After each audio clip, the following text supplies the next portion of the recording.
What's up, everybody, and welcome to this week's episode of On the Bluff. I'm your host, Christian Fowler. Joining me, as always, my co-host, Gabe Kuhn, our producer, Kenny Stubblefield. Fellas, how are we feeling this week? Phenomenal. That's great. Cannot complain a bit, brother.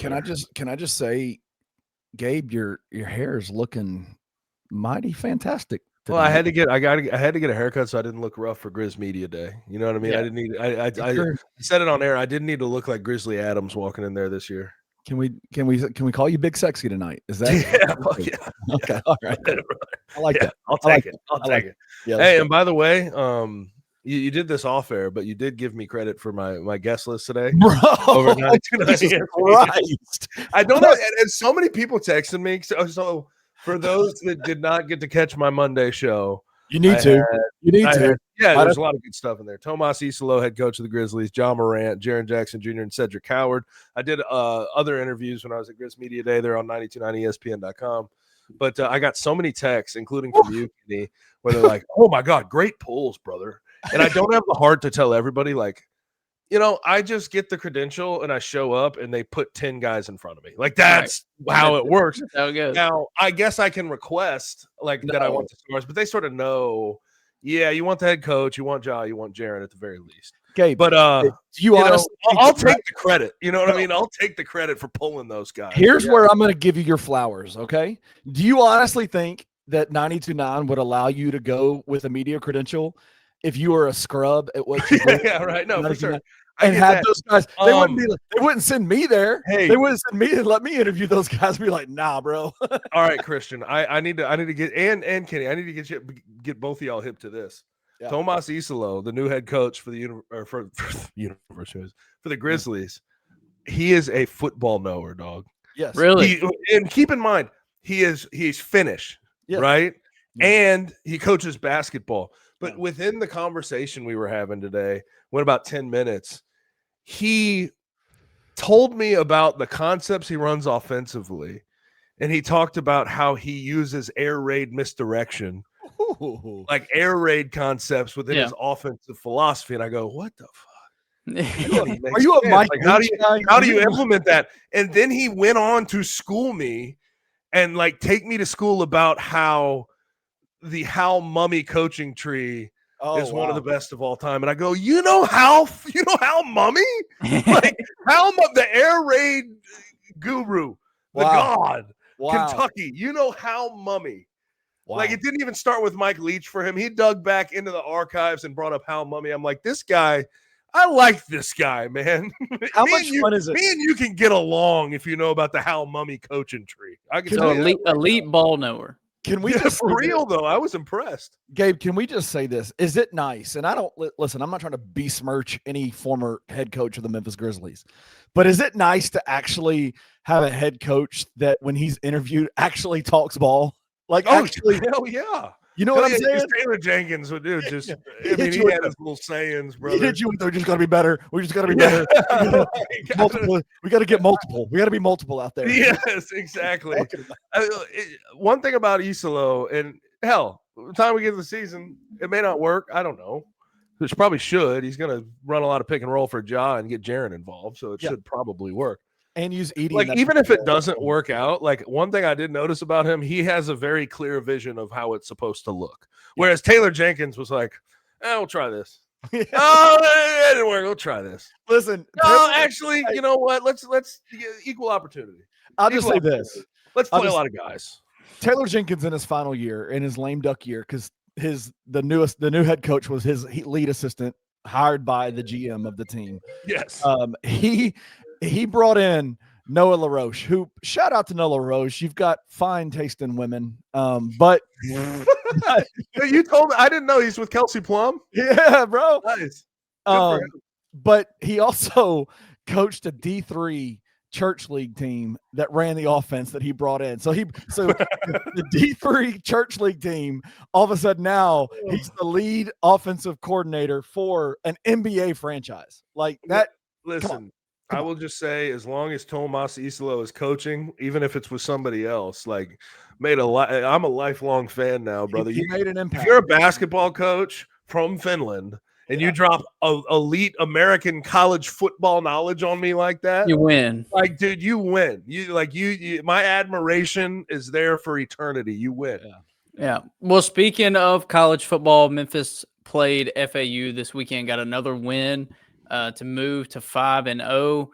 The final score it doesn't really indicate how close this game was, weirdly enough. I mean, it was back and forth, but it never, at least when I was watching, never felt like Memphis was going to find a way to lose the game. It felt like they were in control, felt like they were holding on throughout the game. And then the fourth quarter, they just kind of blew the doors off of FAU, which that's what you want, right? I mean, we talk about all the time, like Memphis playing inferior competition. They're going to let them hang around. They're not going to blow them out. It's not going to be an impressive score at the end of the day. And this one, for a lot of it, the offense looked good for the majority of the game, but it looked like, all right, it's going to be a pretty close final score. And, maybe Memphis doesn't cover in this game. But they did the thing that we say so many times that Ryan Silverfield coach teams don't do. And that was get a big win. I mean, almost a 30-point win in this game with a massive fourth quarter. So what I know it's an inferior team. It's FAU. They didn't have much going for them. What can we take away from another win for Memphis? Is it as simple as it's just another win for Memphis? Yeah, I think it is that. But let me take you through my the saying. Can you finish this for me? Good teams win. Great teams cover. Yeah, brother. 5-0, 5 covers. I mean, they have been absolutely rolling. No, I agree with you. Like 55-26 doesn't really tell the whole story in the grand scheme of things because it was 16-10 for most of the first half. Then they finally broke through with Greg DeRosier 17-16. I will say there was one point where I was a little bit nervous this thing was going to go left. 16-10, FAU takes the lead. Brendan Lewis on a third down gets walloped. They have to punt it, but Brendan Lewis comes up a little gimpy with his shoulder, his throwing shoulder. I was worried about that. So that made me concerned, but then they figured it out from there.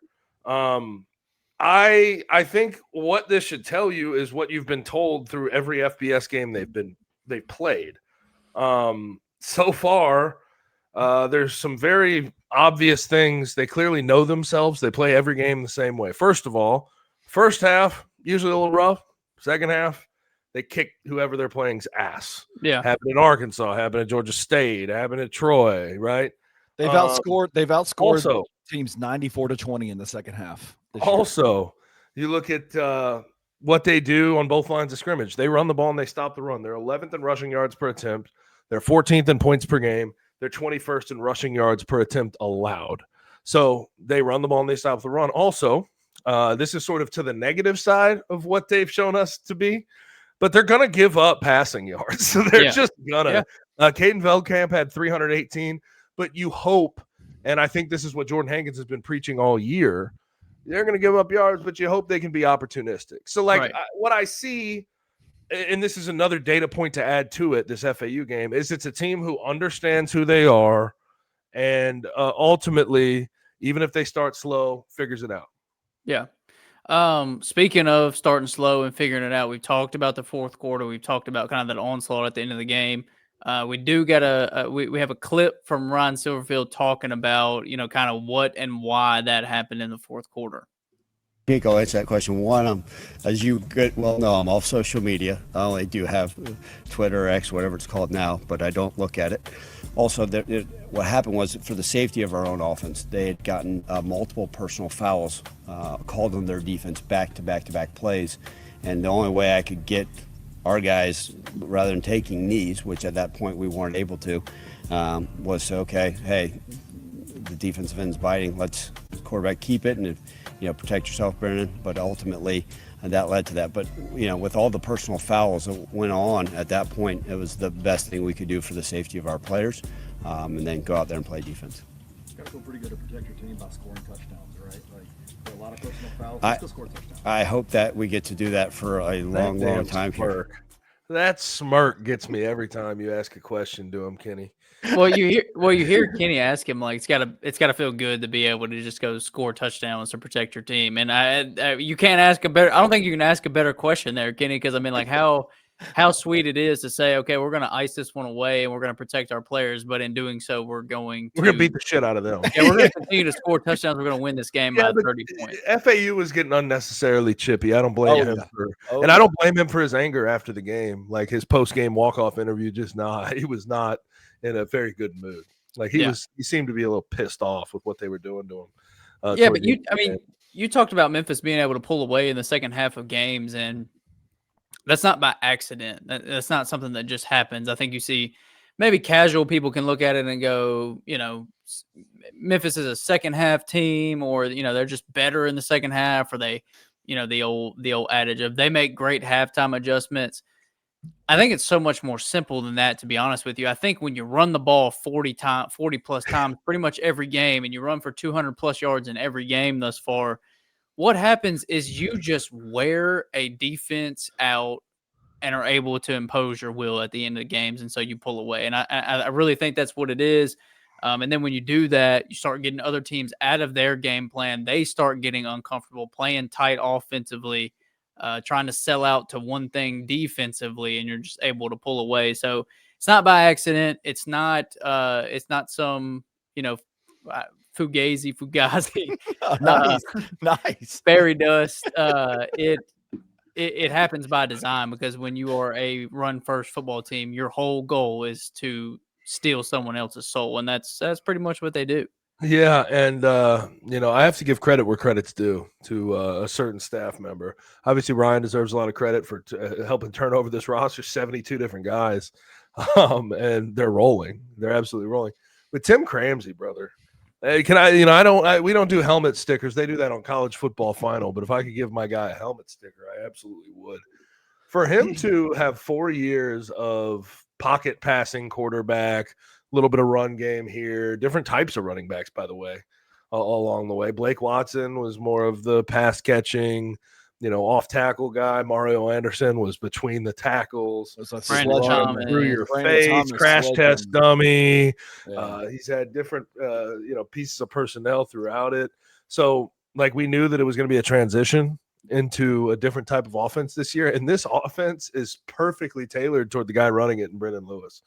And Tim Cramsey deserves a lot of credit for that, because I think the tendency for a lot of coaches, and we've seen this in the past, you have a lot of success with one guy. You feel like you can make anybody sort of acquiesce, fit that system. He's flipped over the system, and I mean, if you just look at the raw numbers, total yards, points per game, this offense is outpacing even the Seth Hennigan offense from 2 years ago and last year. This has been some impressive stuff from Tim Cramsey. Yeah, absolutely. I mean, it like you're saying, it takes a lot, and you have to leave the ego at the door to say, look, we've had a lot of success here doing one thing, but the guy that we went and handpicked out of the portal, his strengths are not going to fit the style of offense that we've ran for the last 4 years. We're going to have to switch things up and do things differently. And like you said, to his credit, he has done it flawlessly and seamlessly in one off season to bring Brendan Lewis in. Oh, in 6 months, brother. You just exactly. Put a time stamp on it. Exactly. And to remodel this offense to fit a running quarterback in Brendan Lewis, who has arm limitations, and to have the offense be the best that it's looked under Ryan Silverfield and Tim Cramsey, be in a season where you completely flip your offense, deserves a lot of credit, round of applause, whatever other adages you want to put in there. That is not an easy thing to do, especially when it's not just quarterback, but it's also, okay, now I have to bring in offensive linemen to fit this. I have to bring in running back to fit this. I have to bring in receivers that can play. I have to bring in a receiver in 2 months, and he's caught for 100 receiving yards in back-to-back games, 3 touchdowns in 2 games. Cortez Brom. Yeah, where would they be without that kid, man? And he's been on campus for 2 months, as we talked about last week. Right. Let me ask y'all a question. Do y'all think that you're giving Tim Cramsey his kudos for, and Ryan Silverfield their kudos for being able to flip the roster and change their offense up drastically in a 6-month time period? Should we be saying then that the last 4 years, it feels like to me that this is the offense they want to run. That this is the Ryan Silverfield offense that he wants to run. This is the Tim Cramsey offense they want to run. Was it more impressive that they were able to like fit their offense around the Seth Hennigan limitations? That this is where they're more comfortable right now, like in this pocket right here? I don't know if that's the right way to look at it, Kenny. Okay. Because I would imagine if they got another year of Seth Hennigan, they would have taken it, and they probably wouldn't have gone after Brendan Lewis. Yeah. But I just they try to get the best talent they can at quarterback, and they tailor the offense to that person. And know who else they tailor the offense to. Let's go ahead and get into this, guys. Oh, Jesus Christ. This running back duo is ridiculous, bro. Good God. They did it again. Like, we know the crazy run of running backs from, what was it, 2016 to 2019. I mean, just go through all those names. Darrell Henderson Jr., Patrick Taylor Jr., Tony Pollard, Antonio Gibson, Kenny Gainwell. Well, like, you just keep all going NFL guys. right? Yeah, like I don't know about these guys' NFL prospects going forward, Sutton Smith and Greg DeRosier, but these dudes got it. Okay, like it's insane to me.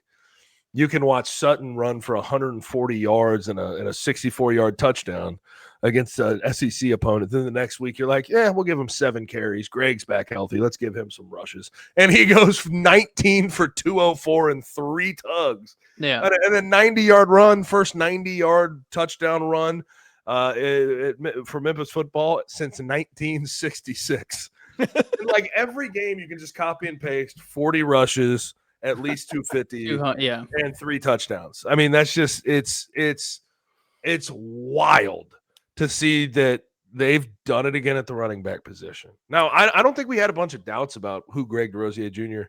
and Sutton Smith were. Like, we had a feeling they would be solid players. I don't know if I ever saw Greg being a 200-yard in a single game running the ball between the tackles guy. Yeah. You know what I mean? But they found a way. Yeah, and this rendition of like the two-headed monster in the backfield for Memphis is completely different because in the past we've seen, like, use the example of Darrell Henderson and Patrick Taylor, and it was the slasher and the short yardage back. And I'm not trying to limit Patrick Taylor to just a short yardage back. Because he had some breakaway speed, but he would run through your face. He was 6'3", 230. He was the bigger downhill runner power back, and Darrell Henderson was the one cut and go with all the speed in the world and running for over 2,000 yards.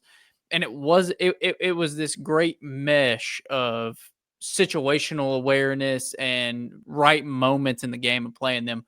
With Greg and Sutton, it's been completely different, at least thus far, and I don't know if this will change because we haven't seen them on the field a ton to get together with Greg getting hurt early in the year. Imagine Brendan, Sutton, and Greg in a split backfield shot together. Like, if you're a defense, like, what do you do? Right. Because you can play with their eyes with orbit motions and escape motions. Like, you get what I'm saying? Burst motions. Like, you wouldn't know what to do with that as a defense. But sorry, I apologize. No, not at all. And this, with these two so far, especially, let's really look at these last 2 games because that's when we've seen them on the field or, in the game together.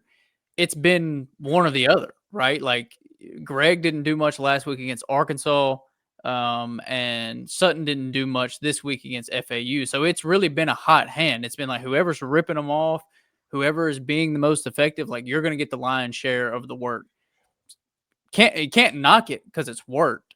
I just wonder how that evolves throughout the season. Does it become more balanced? Is it a 50-50 snap share and you get this drive, I get that drive? Or do they keep the hot hand, or do they put them on the field together like you're saying?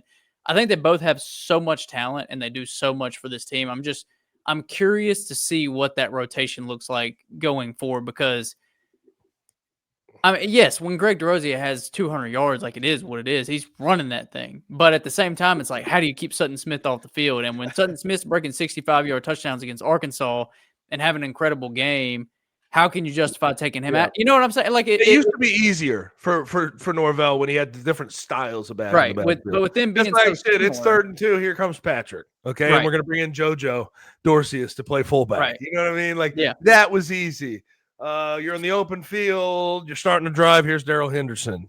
This one, and I got that question a lot on Saturday. People texting me, "Where's Sutton? Like, why didn't he play in Sutton?" I'm like, well, Greg's running the ball really well, and they're the same. They're kind of the same guy. Yeah, very similar. The biggest difference I would look at is Sutton probably has a little more getaway speed. That's it. Yeah. But not. I mean, we saw Greg He run went 90 out. He's got plenty of getaway speed. So, yeah, this one's a little tougher. I want to see how they manage that going forward, because these guys have both earned as many carries as possible, right? Yeah. They both are 15 to 20 per game guys. Yes. And the problem with that is you can't usually give two guys 20 carries, especially when your quarterback's running the ball. Yeah. It's just tough. But I think what would be nice to see, as I mentioned a little bit earlier, like I would like to see more 2-back sets. Yeah. Right. With both those guys out there at the same time. One could play slot. One could be I was about to say get them more involved in the passing game. You could do that little split backfield that we used to see with Antonio Gibson and Kenny Gainwell in 2019. Like, you could find ways to get them involved. I just want to see if they get inventive with it. 100%. All right, Gabe, let's sneak a little bit of Memphis basketball in here. Penny's been talking to the media. Practice started. So we're getting there. Basketball season's close. Kind of crazy. It's here already. We got a quick clip. Penny talking about just starting practice, lineups, and then we will discuss it after that. Yeah, shout out to Roman Cleary. He was out at the Penny Hardaway Golf Classic, the second annual, and today by the Memphis Rebounders, and Penny was talking to the media. Do you expect to go back to Oh, Jesus. over 10 or 11 deep with this much depth on this roster? I think so, because it's a style that I really want to play, and we have the guys that are interchangeable, and our guards we have big guards, so you can actually do it now. Is anybody a lock yet for the starting lineup? I don't think there's anybody a lock. I wouldn't say one name, because the guys are competing at a high level, so I think by the end of this week I'll definitely have it together.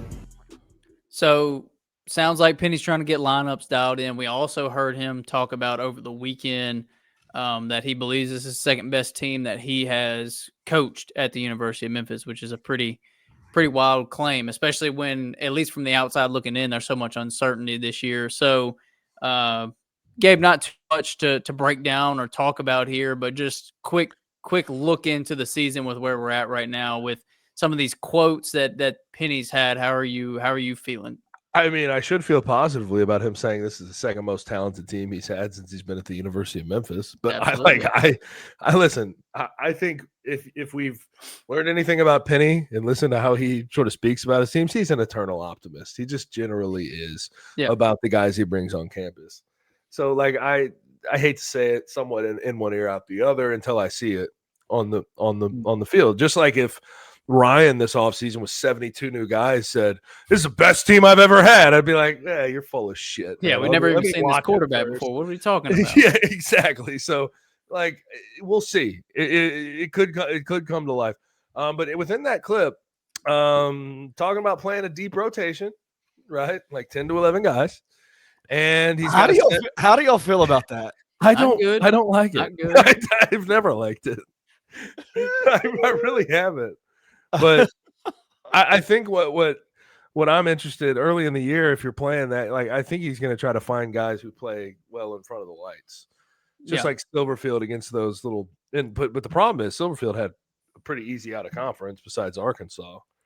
It's like Silverfield in that game one against Chattanooga playing 8 different defensive linemen and 8 different defensive backs and like 10 receivers. So maybe that's what I mean. But I think it was more of him saying he wants to keep guys fresh, throw different looks at opponents. I just have never really seen that work fully for Penny, so that's where I have my skepticism. But he says he's going to try to lock in a starting lineup by the end of the week. I mean, you could take longer with that.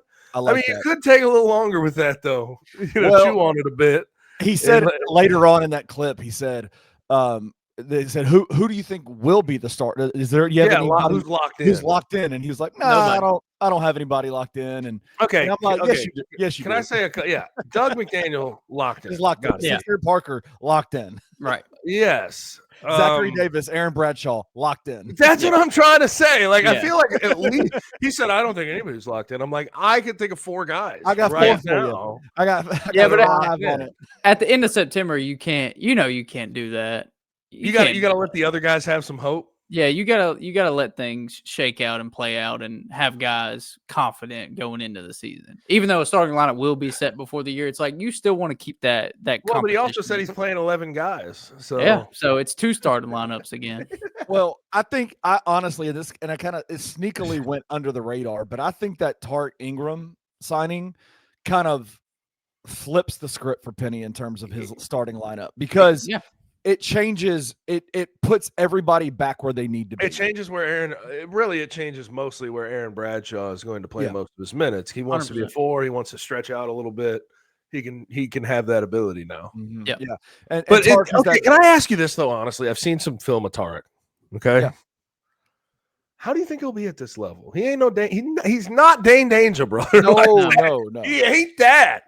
No. He ain't that. It's similar style, but he's not as athletic. He's not as quick. He doesn't have as deep a bag in the post.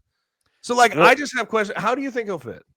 I think physically and age-wise, I think he'll fit in well at this level because I think he's a physical player. Skill-wise, yes. Dane was one of the most skilled bigs. No, I understand that part of it. It's just How does it translate? How much do you need it to translate? That's my question about it. Is how much do you actually need it to translate? Yeah, sure. Because I think Aaron Bradshaw will provide. You're basically saying, okay, we had Nick Jourdain at the 4 last year. You got Aaron Bradshaw, and skill-wise, as much as I love Nick Jourdain's game, I loved what he provided for the team.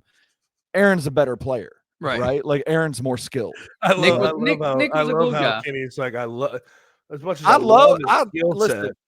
I liked the energy and effort and all the character that I know. But when you hear skill set, you usually think he can put the ball in the bucket. You know what I mean? Yeah, that wasn't it. Glue guy.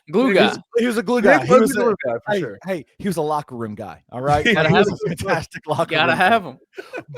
But the difference is, I think the interesting thing, and I think the reason why Penny is saying 10 to 11 will work is because he has a lot of guys on the bench that are the same size and skill level, like the Julian Tedford kid that could back up Sincere Parker. He's got oh my gosh, dude, the names are killing me. Hassan Abdul Hakim.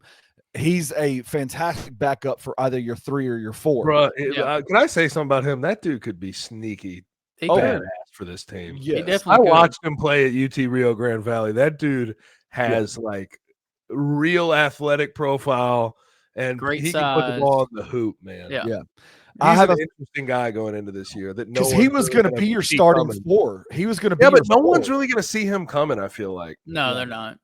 He's going to be overlooked. All right, boys. Well, we snuck a little Memphis basketball in, so now let's transition to the hot 3. We're going to talk NFL, college football, storylines from both on the other side with the hot 3.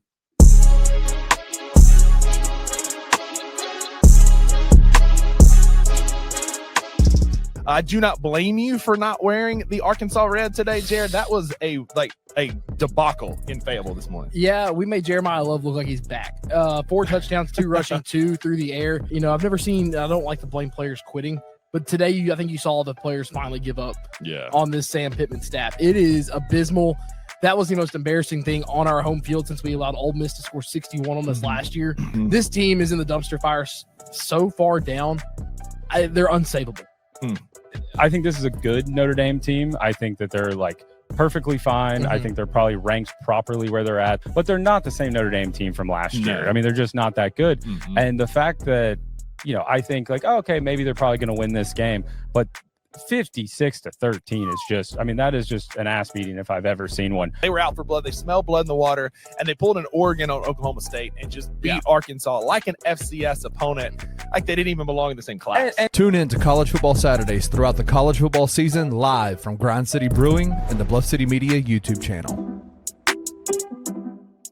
Hey, bro, I ain't gonna lie, bro. Laughing goes, Ja really been making some grown man moves out here lately, man. Starting a firm basically with his family, with consultants of former agents and former player reps and all those type of things. Basically, it's like he's getting professional services for people who know how these contracts work and can do agent type stuff for him. But he's basically paying them for their service and not giving them a cut of his contract. Like you talk about the mega, the super agents and the superstar agents and the mega agents, bro. Y'all made y'all name off the back of dudes who are hooping. Like y'all ain't really doing nothing special, bro. You know what I mean? And I think this is a good thing for the Grizzlies. I think the fact that Ja is doing this without an agent, because an agent's job is to make as much money as he can for himself. And if he's in a situation where he's going to listen to every team in the world, but with Ja's not out here talking to other teams. He's a player. He's not talking to other teams on his behalf, right? So he knows he's just going to be talking to the Grizzlies. Tune in to the Anthony Sain Show Monday through Fridays at 1 p.m. live on the Bluff City Media YouTube channel.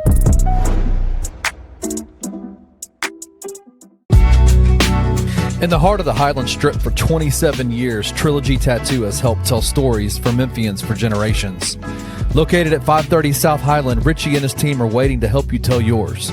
From tattoos to piercings, your body art should be as unique as you are. Voted a Memphis Flyer top 3 tattoo shop in the city of Memphis since day one. Your story will be safe here at Trilogy Tattoo. Open 7 days a week, Monday through Saturday, 11 to 11, and 3 to 11 on Sundays. They have convenient times waiting on you. Let Trilogy Tattoo help you tell your story.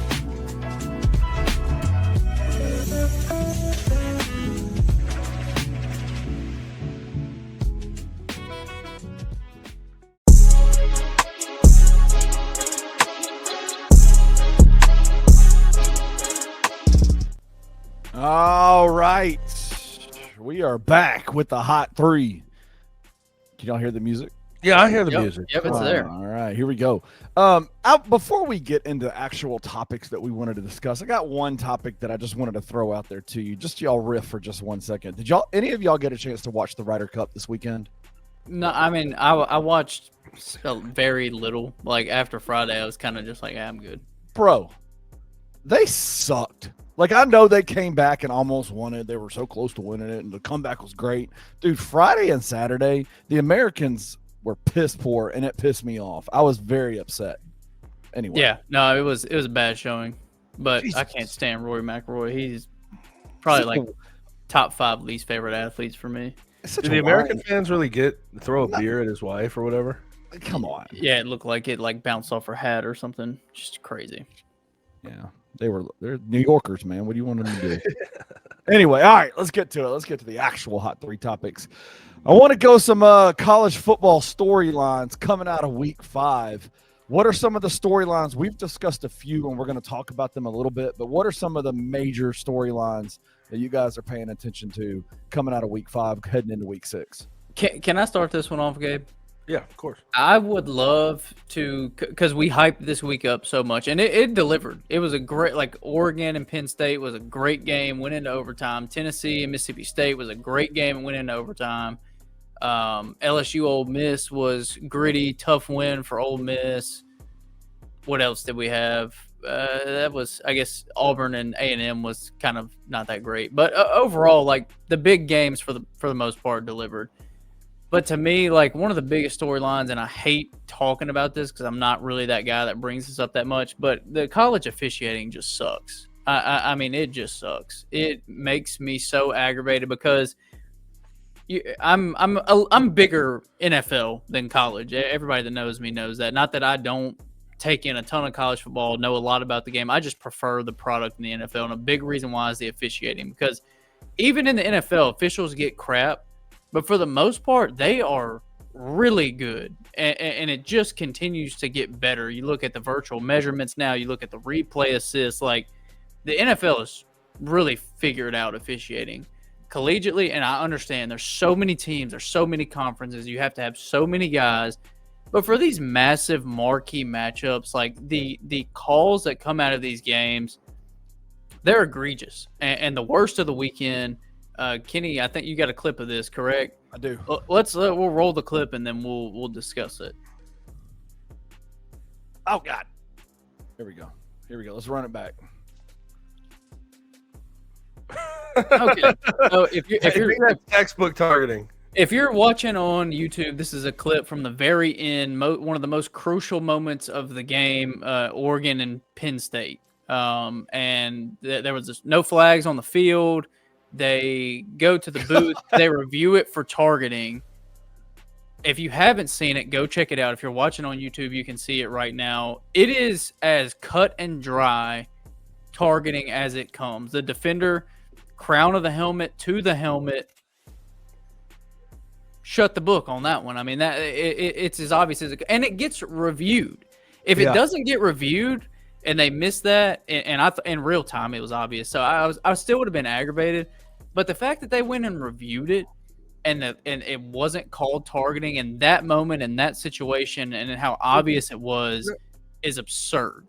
Well, you know what really got me too is I was listening to whoever the officiating analyst is for NBC, and he said, well, he's technically not defenseless. And I go, he's being taken down from behind. How's he not? Both arms wrapped up. How's he not defenseless? That makes no sense to me. Right. His head's leaning out front. He's holding onto the ball, and the dude lowers his head directly into his and bends him backwards. That is like the type of dangerous play that I thought targeting was implemented to limit. Yeah. You know what I mean? And I just didn't get it. It felt like the telecast got it wrong too. And then there was another one that got called for targeting in the Alabama and Georgia game on Alabama, so it didn't really come back to haunt Alabama too bad. But Georgia's running back runs it up the middle, gets stuffed, and here comes a safety from the side trying to initiate contact with his shoulder. He misses a little bit, hits him in the head, but it's an upright runner, and they called targeting on that. Yeah. On the field, reviewed it, still held it up, and I'm just like, that's soft as baby shit. Like I could not believe my eyes, but that one was clearly to me the most egregious of the weekend. Yeah, and when then you have the offensive pass interference in the Tennessee-Mississippi State game, which was I think it was a 75-yard touchdown to Chris Brazil from Joey Aguilar in a crucial moment. And okay, so you have the official that's right in front of the play, right next to the play on the sideline. The flag comes from 30 yards behind the play for an offensive pass interference call at the 10-yard line. And it just, if you watch it back, it wasn't even close. I mean, Chris Brazil put the defensive back kind of on skates and he fell down. And that was it. And typically, once again, it's like call it the same way all the way through. Like, just be consistent in your calls. And Gabe, you know this just as well as I. Like, offensive pass interference typically isn't called unless it is so clear and obvious that a receiver fully extended his arms, pushed a DB to the ground or something like that. This one, Chris Brazil's hands barely touched the defensive back, and it wasn't why he fell. He fell because he got turned around.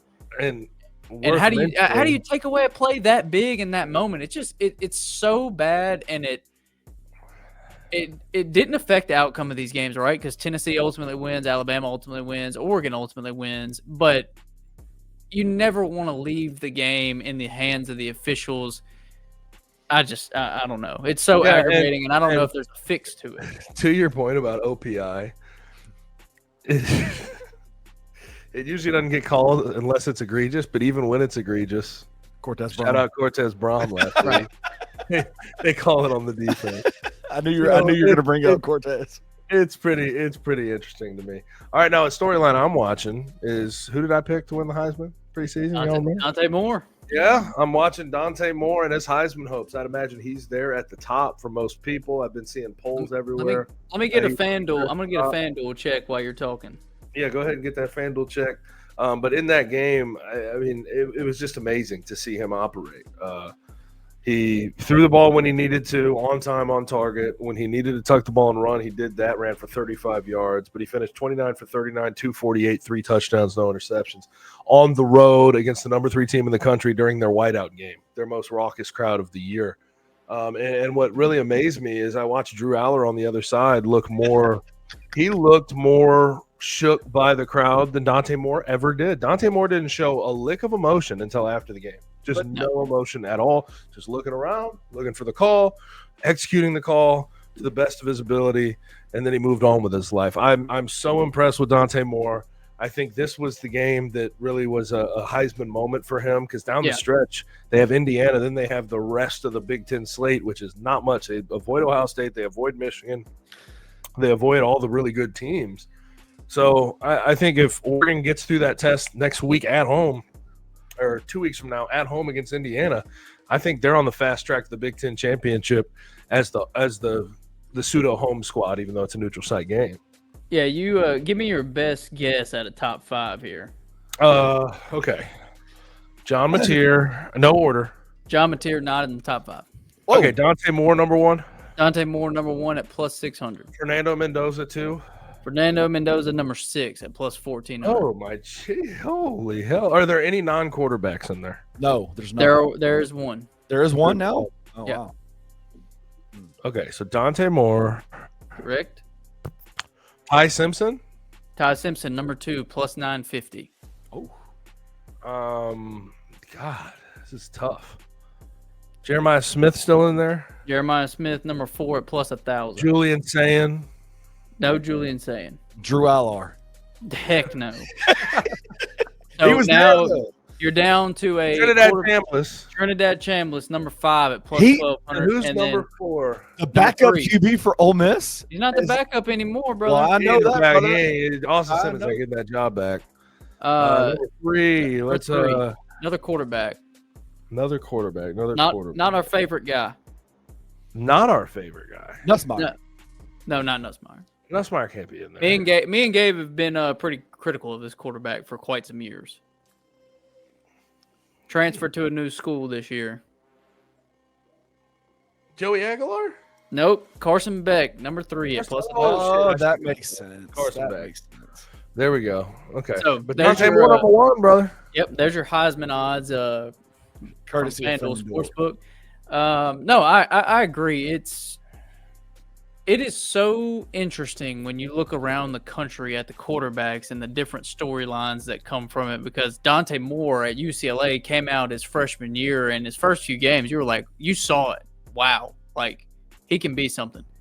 Ultimately doesn't end up working out, ends up at Oregon, and now he's like as smooth of an operator as they come. Like you said, being 106,000 Beaver Stadium whiteout, didn't show a lick of emotion. And you go to 2 OT after Penn State comes back to tie it up to go to OT. That usually goes to the home team. And was he great in this game? No, he wasn't great. Like, he wasn't There was flawless. a couple of plays where I'm like, holy shit. Yes. No, he absolutely And made late in that game, he did one rolling out to his right, throwed it back across his body, just a strike for about 7 yards to keep his team on, ahead of the chain. But it wasn't like this massive statistical performance where he put the team on his back.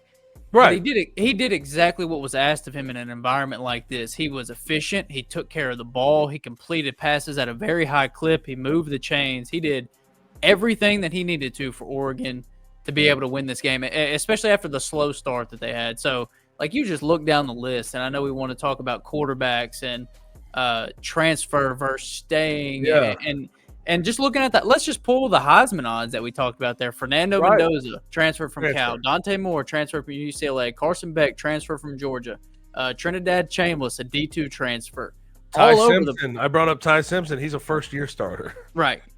So Joey Aguilar at Tennessee, who's been one of the best quarterbacks in the country this year, transfer from UCLA. Like, shout out UCLA. Yeah, they really blew it at quarterback. Now they got Nico, so they really won that one. But even John Mateer, Washington State, like, the transfer quarterbacks are on a different level, and it's not just this year. I mean, you look at Cam Ward from last year, the number 1 overall pick, transferred multiple times from Incarnate Word to Washington State to Miami. Like, the transfer portal seems to be the way to go for quarterbacks. But that's the thing, man. Like, I think it's deeper than that. Even just transfer portal in general, getting good classes, filling in those holes, or completely turn around your roster. Like, look at Texas Tech with 70 new transfers doing what they're doing. Probably the favorite, should be the favorite in the Big 12. Right. But, like, I look at the teams who have the most continuity, right? Not really performing very well, guys. Yeah. Like, truthfully, Clemson 1-3. Drew Allar and Penn State have that loss already. Who else? Garrett Nussmeier at LSU. That offense looks like absolute garbage. Like, the teams that are really attacking the transfer portal are thriving, while the teams that have more continuity are struggling pretty mightily. And it's just interesting to me that's a storyline. Now, one more storyline before we move on. What do I do with Bama? What do I do with Bama after the win on the road against Georgia? Because it's just such a mixed bag of results. I don't know what to think about them. And I remember last year when they beat Georgia, I was trying to crown them and say, "Oh, Kalen DeBoer, year one, going to be a college football playoff appearance, going to make a run at the national title." That's not what happened. Like, they're 3-1. They lost to Florida State. Florida State loses to Virginia, but they beat Georgia. But in that Georgia game, they didn't score a single point in the second half. They got shut out in the second half. I don't know what to do with that team. I think they're going to live and die by how well their defense plays game to game in the SEC. I don't think anyone's going to separate really in the SEC this year. I think Georgia, Bama, Ole Miss, Tennessee.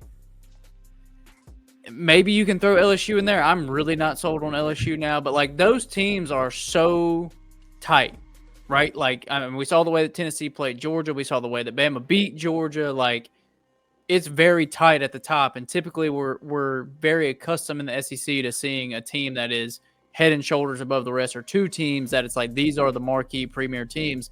It's not really like that. So I'm not going to say Bama's not the best team in the SEC, but I'm not going to say that they are either. You know what I'm saying? Like, I could see them when they go against the top tier teams in the SEC, I could see them losing or winning. I think there are so many toss-ups in the conference this year. Worth mentioning, though, here are the teams that are undefeated in the SEC: Ole Miss, Mizzou, Vandy, Oklahoma, and A&M. And all the following teams have a loss: Texas, Tennessee, LSU, Alabama, and Georgia. Yeah, crazy. It's such a weird. But those teams, most of those teams, it'll even itself out. Like this weekend, Alabama at home versus Vandy. We'll see if they get their revenge.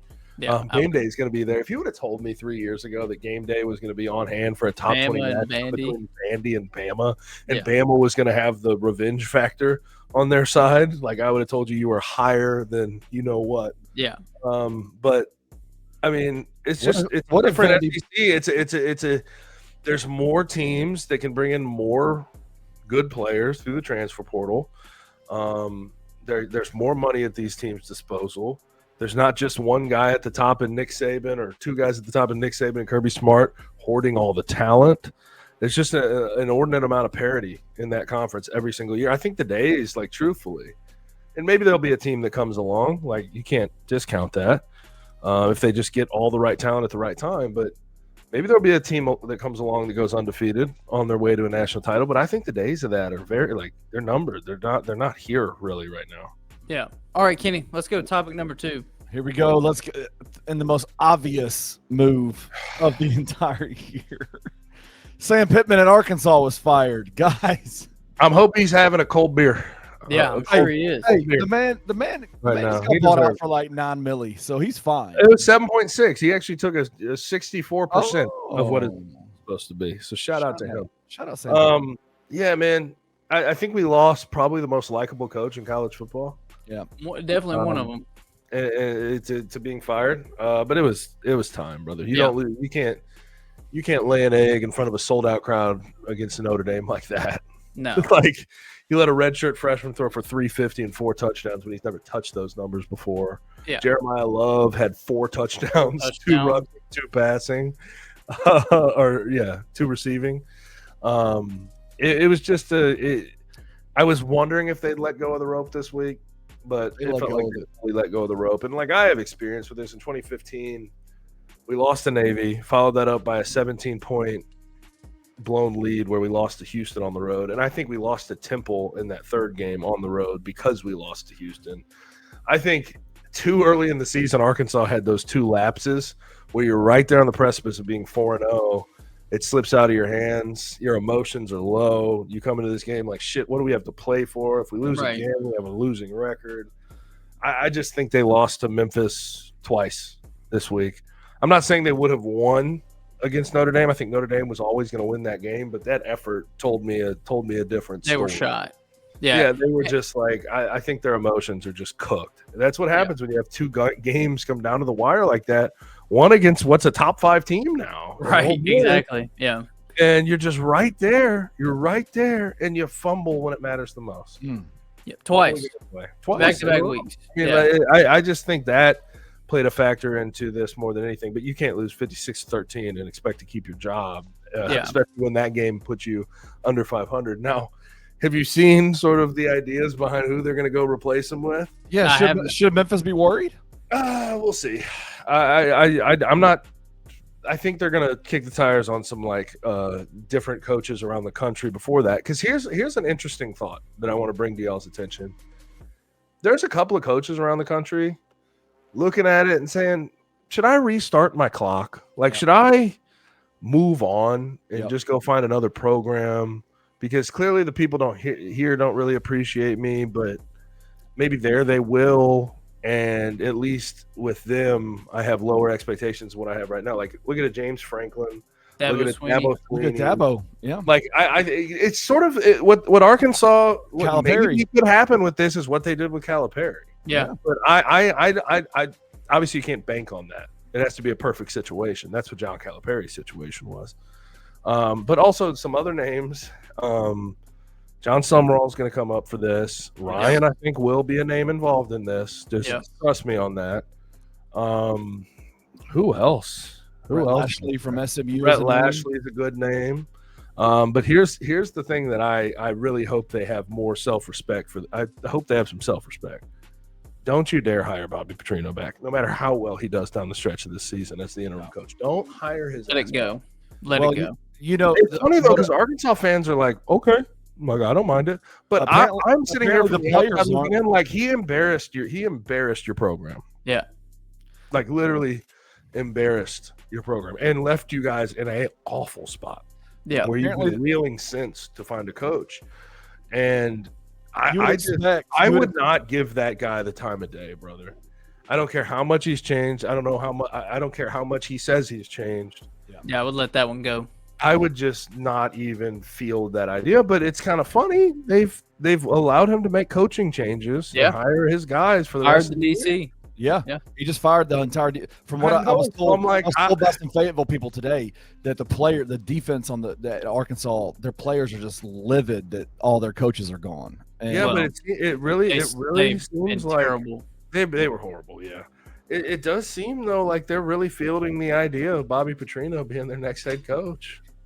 That's a bad call. And then Hunter Yurachek put out a statement saying as much, basically saying he has expressed interest in the job and we're going to give him his opportunity. And I'm like, he could go undefeated the rest of the year. I wouldn't hire his ass. I'm sorry.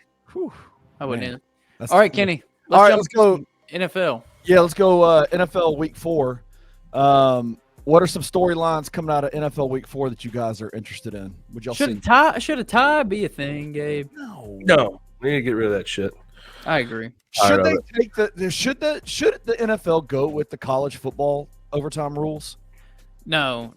Just keep playing overtime until you get a winner. just keep going until after the first touchdown for each team. They just need to do the playoff overtime.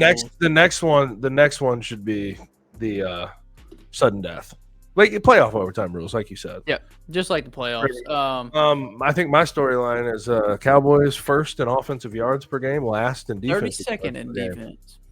Yeah, that's gonna be the story of the year. The defense is atrocious. Really terrible. It's horrible. Matt Eberflus should just be gone. He's not good. He's not a good defensive coordinator. I know the personnel as far as linebacker and safety is not great, but the defensive line is not horrible when you look player for player. It's not a bad it's not great, but it's not a bad defensive line. It's not a bad corner group that you have with Diggs and Bland and a couple of those guys. But the safeties are bad, linebackers are bad. But coaching should be able to help some of those things, and it's not. I mean, you look at Jack Sanborn and Kenneth Murray at the linebacker spots, and they are so lost. And that's what Eberflus was a linebackers coach. He was a linebackers coach in Dallas. That's what he was when his career really got started. So, I don't know. Defense is horrible. Dak is playing at a great top 5 level right now. You can't find 5 quarterbacks that are playing better ball than Dak right now. He's having to just be Superman for this team. But, I mean, you score 40 points and tie in a game. I saw some people saying that we should have went for the touchdown on the 3-yard line, and I don't really know about that one. And then I see people saying the Packers should have went for it. I think if I was Green Bay, I probably just would have went for it because they probably would have scored on that whatever it was, 4th and 14 from the 20. They probably would have found the way to score a touchdown on that secondary. But yeah, this is going to be the Cowboys all year, which I hate. It used to be like this when I was growing up. Like, offense was awesome, defense was terrible. Recipe for heart attack, down to the wire games, which are just never fun. So like this week, I had Tennessee going in overtime down to the wire, and the Cowboys tying in overtime. Like it was I walked into work this morning, and my dad was like, "Dude, my heart can't handle this for a whole season." I was like, "I'm right there with you. This sucks." Just check out. Screw it. Check out. I want to so bad. It's just so hard. Yeah. I think also we had this week. Cam Ward has been as confident as possible through preseason, training camp, through the first few weeks, saying, we just need to get better. This week they lose 26-0. Dude, his press conference was hilarious. 26-0 to the Texans. And they're like, so what's going on? And before this question could even get out, he goes, I'm not even going to fake it. We ass. Yeah. Straight off the rip. I'm like, dude, I love that, though. I need that type of bluntness from my quarterback. Like, my quarterback, if he's going to be the leader of my team, that's what all quarterbacks need to be. Like, I need him to be able to deliver that message straight up to his team. Say, guys, we suck. We suck. We're awful. And until we get something going, like some more energy, we're going to continue to suck. So there was that. Also, I do need to mention. Can we talk this. Chiefs? I was going to say, no, I want to talk the other side real quick. Ravens. 1-3. 1-3 Crazy. to start the year. Now, here's Defense the thing. also I think Water's going to find its level. Their defense sucks. Water's going to find its level. Like, agreed. They have the Texans. They have the Bears. If Lamar Jackson's okay. If Lamar Jackson is okay. His hamstring. That's something you need to pay attention to. But Browns, Jets, Bengals, like, I think they can figure out a way to still be more than safe for the playoffs. But that was pretty telling in the fact that the only thing that changed about the Chiefs' offense was they brought back Xavier Worthy for the week. Yep. And here's Patrick Mahomes looking like vintage Patrick Mahomes. 170 yards, 4 touchdowns, no interceptions. Yep. Yeah. The Ravens team is not good. Garbage on defense. Terrible. Yeah. But the Chiefs. Xavier Worthy changed a lot. We said that. We've been saying that. I know, but I also I've bucked against that trend a little bit, though. You did. Yeah. Like, you sitting here, it bothers me that, like, okay, like sometimes you'll say, Joe Burrow comes back, they're going to be a different team. Wide receiver, Jamar Chase, once he gets back, they'll be a different team. Talking about the Bengals or whoever it is. With the Cowboys, CeeDee Lamb sits out for a couple weeks. Offense looks bad. Once CeeDee Lamb comes back, they'll be a good team. Xavier Worthy and Rashee Rice, though, like, they're not – they're good. They're not, like, to me, just as game-changing a players as people have been making them out to be. But I guess the point that people have been trying to make is they don't have any other options outside of those guys.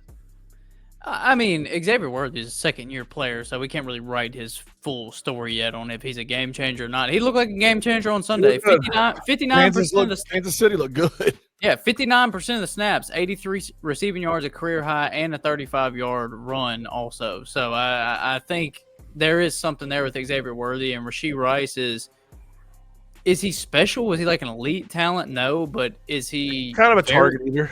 Yeah, is he very good over the middle of the field, and can he make plays? Absolutely. So I think maybe my belief in this team is stronger either than most or than it should be, but I've been saying it since the beginning of the season. I'll keep saying it. Like, we saw the increase that happened with Xavier Worthy, and I know it's against a bad defense, albeit. But what happens when they get Rashee Rice too? Right. I just think, like, this was Patrick Mahomes' first 4-touchdown game since October of 2023. Like, it just feels like it's coming together for them. Final storyline I'm watching. Then anything else you guys got? Throw it out there.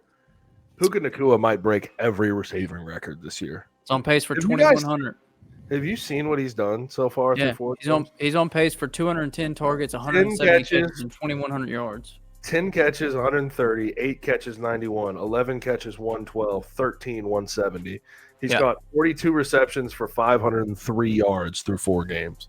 He's the second person to ever have 500 yards, I think, through 4 games or whatever it is. It's honestly foolish what he's doing right now. With him, he's with himself. And here's the thing. Like, I think after like his, that breakout season, people say, "Oh, there's film on him." We'll see how defenses react. He's kind of he's what Cooper Kupp was for them previously, 100%. But to me, he's almost a little better. He's definitely a better like 50-50 ball catch. He's almost a little better. He's more than what Cooper Kupp did even in his heyday, because this is athletic. This is a level of production that's just like it's not normal. Yeah, not normal. And he's a good zone setter. He knows where to be on the field. He knows where the open parts he knows how to convert his routes. He's an impressive football player, brother. Like I've been every single week just sort of looking at his stat line, and I'm like, holy, he should have been the number 1 overall pick in fantasy for everybody. Yeah, couldn't agree more. All right, boys, let's close it out. Hold on, I got one more thing for you. I want y'all to work together on this. We're going to do a little exercise, okay? Y'all have to work together. I think you'll get this quickly. Let's go into the FanDuel Sportsbook, and I want you guys to give me FanDuel's odds for the top 4 teams. The teams that are going to make it to the conference championship round in the Eagles, Bills. Eagles. Okay, I'm going to give you the numbers in a second, but I want to see if y'all can get all 4 of the teams. Bills and Eagles. Okay. Bills, Lions. Put them in order. Put them in order. Bills. Eagles are 1. Bills 1? Yes. Eagles are 1. Bills are 1. Bills are 1. Eagles 2.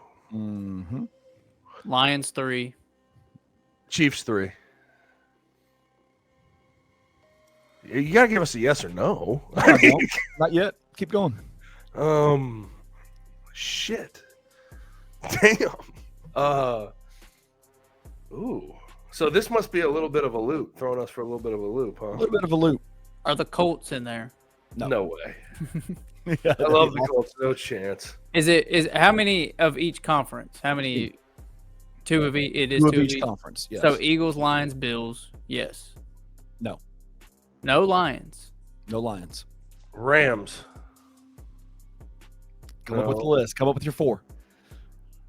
I've already given you 2. Packers. I need to look at a list. I mean, I don't know what you want me to do here, Kenny. Y'all talk to each other. Y'all figure out a list and give it to me. I've already given you 2 of them.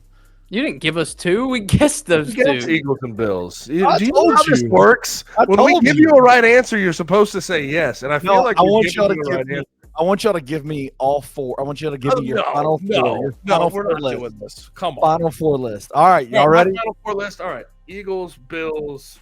I just put it up there on the screen, Chiefs. by the way. Eagles, Bills, Lions, Chiefs. That's my 4.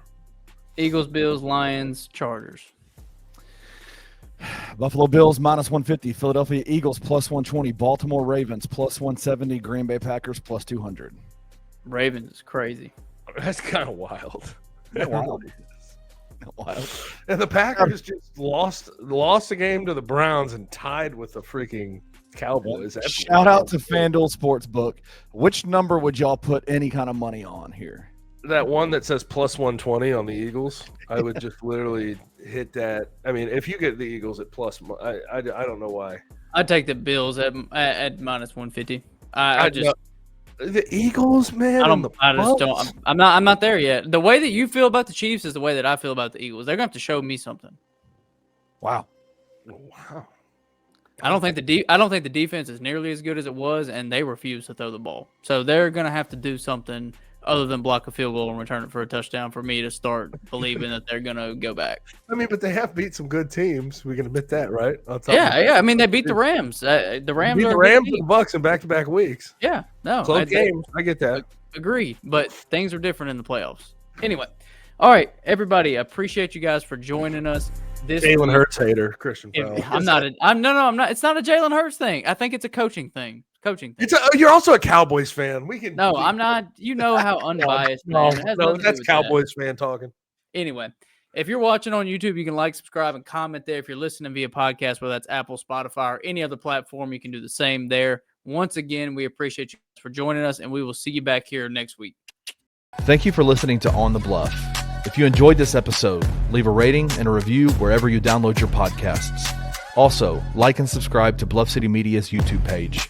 Head over to www.bluffcitymedia.co for comprehensive coverage of Memphis sports and how you can become an insider.